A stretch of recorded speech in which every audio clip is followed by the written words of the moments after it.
Welcome to my channel, where the scariest stories come to life. Before we dive into today's chilling tale, make sure to hit the subscribe button and turn on notifications, so you never miss a story. Now, let's get into the horror. On February 8, 1983, a Dino Rod employee named Michael Catran paid a visit to Cranley Gardens in London.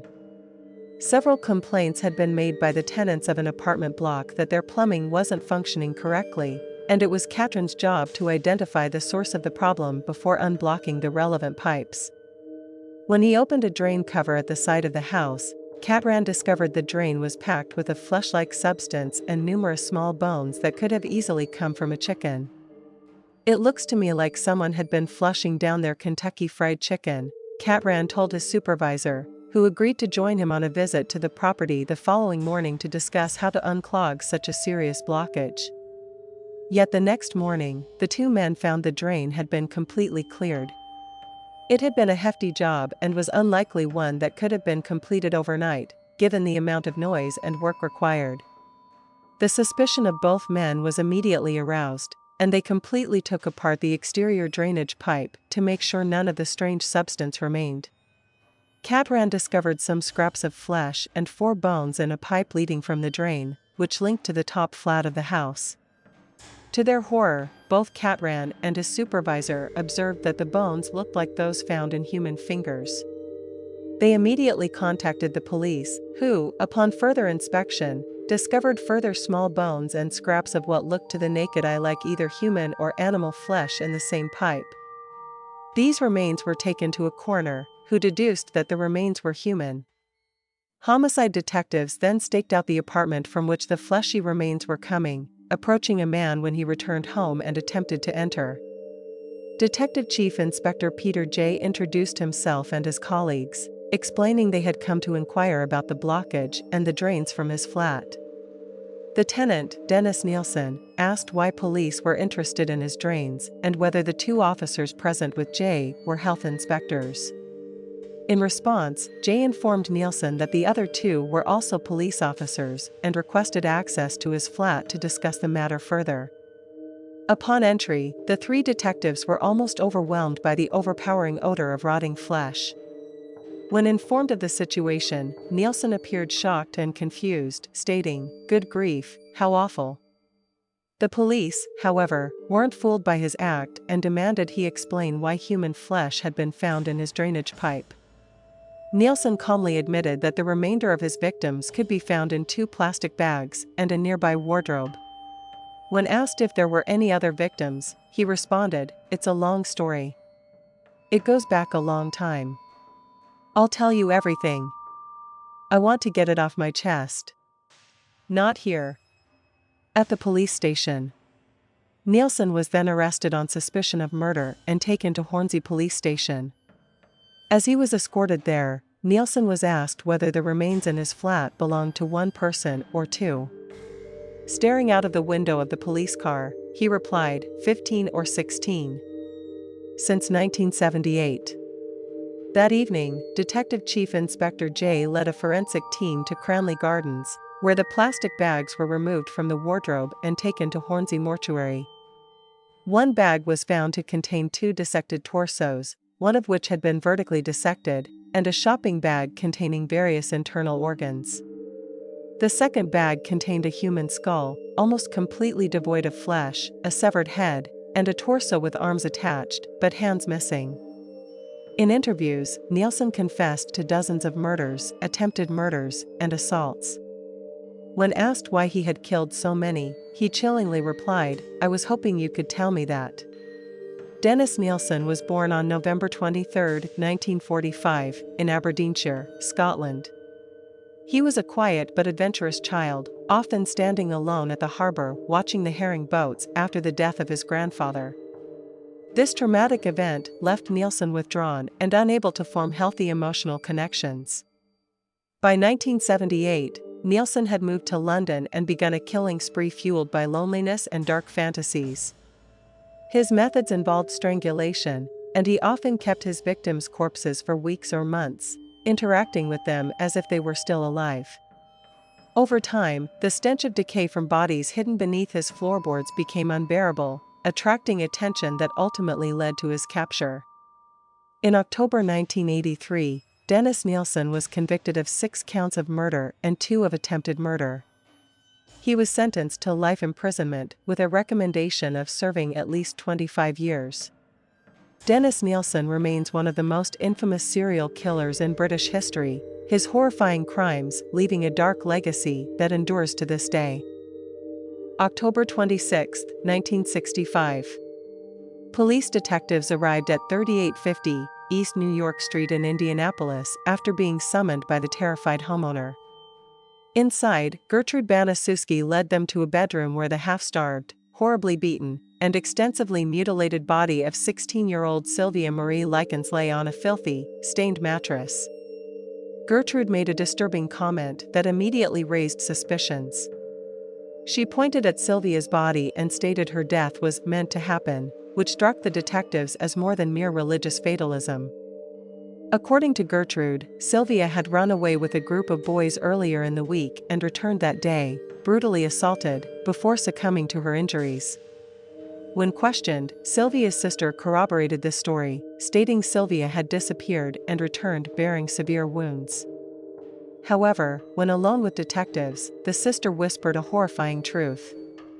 Down at the precinct, young Jenny Likens revealed how she and her sister lived with their parents, who were carnival workers. Whenever their parents were on the road, the girls boarded with the Banaszewski family, with their father paying $20 per week for their care. Gertrude had assured him the girls would be treated as her own. For a while, this was true. Gertrude made the girls help with chores, but was otherwise friendly. However, as the $20 payments began arriving late, Gertrude's demeanor changed. She took her frustration out on the sisters, beating them while making statements like, "I took care of you two for nothing." By August, Gertrude focused her abuse solely on Sylvia, likely out of jealousy over the girl's appearance and potential. The abuse escalated to starvation and humiliation. Sylvia was forced to eat scraps from the trash, and in one incident, vomited after being force-fed a hot dog overloaded with condiments. Gertrude made her eat the vomit. Things grew even darker when Gertrude began charging local children 5 cents each to torment Sylvia. One group of teenagers helped Gertrude submerge Sylvia in boiling water and rubbed salt into her burns. In another incident, 14-year-old Richard Hobbs tattooed "I am a prostitute" and proud of it onto Sylvia's stomach using a heated needle. Gertrude then forced Sylvia to write a letter claiming her injuries were inflicted by a gang of criminals after an escape attempt. Gertrude planned to leave Sylvia to die in the woods, but Sylvia's condition rapidly deteriorated. By October 26, she was unable to walk or talk properly, her sores infected. When Gertrude tried to feed her, Sylvia was incapable of swallowing. Delirious, she moaned and mumbled incoherently, prompting Gertrude to slap her. Sylvia responded by giggling and defecating on herself. Later, as Sylvia attempted to crawl out of the basement, Gertrude shoved her down and stamped on her head. The younger Banaszewski children, horrified by the results of their actions, tried to clean Sylvia up and laid her on a bed. Sylvia's final words were, "I wish Daddy was here." When Sylvia stopped breathing, Gertrude dismissed it as an act and beat her corpse with a book, shouting, "Fake her! Fake her!" Realizing Sylvia was truly dead, Gertrude panicked. She cleaned Sylvia's body with rubbing alcohol, dressed her wounds, and applied makeup to conceal bruises. She then stuffed Sylvia's hand with the letter she had been forced to write and waited for detectives to arrive. After hearing Jenny's account, the detectives returned to the Banaszewski house and arrested Gertrude and her accomplices. Gertrude showed no remorse, admitting to repeated beatings, and once punching Sylvia so hard she broke her own wrist. The cause of death was a brain bleed from a blow to the head. On May 19, 1966, Gertrude was convicted of first-degree murder. Several of her children were found guilty of second-degree murder or manslaughter. As they cried in court, the question lingered, how could a family capable of such monstrous acts seek forgiveness? They were entrusted with two innocent girls and instead subjected one to a living hell, culminating in her tragic death. On the morning of February 30, 2000, neighbors of Australian miner John Price noticed his car still in the driveway. This was unusual, as John's shift began early, and he rarely took days off. His employer also found his absence strange, especially since John hadn't informed them of any issues. Concerned, his boss sent one of the miners to check on him. When the employee arrived, he first knocked on John's bedroom window but received no response. Moving toward the front door, he noticed blood on the handle. Alarmed, he contacted the authorities. Uniformed officers arrived, broke down the door, and uncovered one of the most horrific crime scenes in Australian history. John Price had been stabbed almost 40 times, with many wounds penetrating vital organs. His killer then skinned him and hung the skin from a meat hook near the TV lounge. The body was further butchered, with sections of his thighs and lower back removed. These were cooked with baked potato, pumpkin, beetroot, zucchini, cabbage, yellow squash, and gravy. John's head was found in a pot with vegetables, still warm, indicating the cooking occurred early that morning.